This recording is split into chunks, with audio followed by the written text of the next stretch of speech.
ایک عورت مکہ کے اندر خریداری کے لیے آئی تو اس عورت کو کہا گیا کہ یہاں ایک شخص ہے، اس کی بات نہ سننا، وہ جادوگر ہے، شاعر ہے، اور وہ جس سے ملتا ہے یا جو بھی اس کی بات سنتا ہے اس پر اس کا جادو ہو جاتا ہے کہ وہ اپنے دین کو چھوڑ کر اس کے دین کو اپنا لیتا ہے۔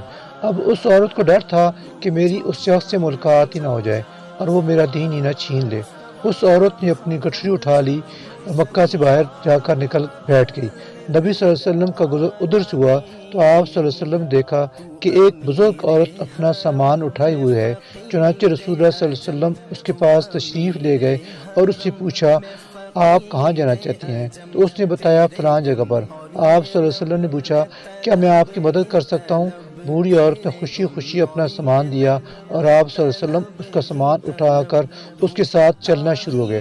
وہ عورت کہنے لگی کہ تم اچھے آدمی معلوم ہوتے ہو، تمہیں نصیحت ہے کہ یہاں ایک شخص نبی ہونے کا دعوت کرتا ہے، وہ جادوگر ہے، اس سے بچ کر رہنا۔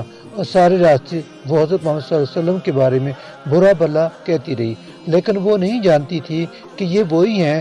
پورے راستے میں وہ کہہ رہی تھی، محمد صلی اللہ علیہ وسلم نام کے آدمی سے ہوشیار رہو، وہ جادوگر ہے، وہ ایک شاعر ہے، وہ بہت فصاحت سے بولتا ہے، وہ لوگوں کو دھوکہ دیتا ہے، اس سے ہوشیار رہنا۔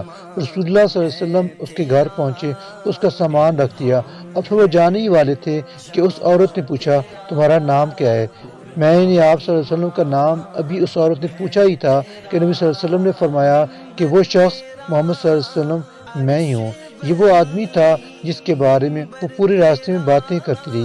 وہ کہتی ہے، کیا یہ تم ہو؟ نبی صلی اللہ علیہ وسلم نے فرمایا کہ جی میں محمد صلی اللہ علیہ وسلم ہوں۔ آپ صلی اللہ علیہ وسلم کی باتیں سن کر وہ عورت کہنے لگی، آپ صلی اللہ علیہ وسلم پھر غلط نہیں ہو سکتے۔ چنانچہ اس عورت نے موقع پر اسلام قبول کر لیا۔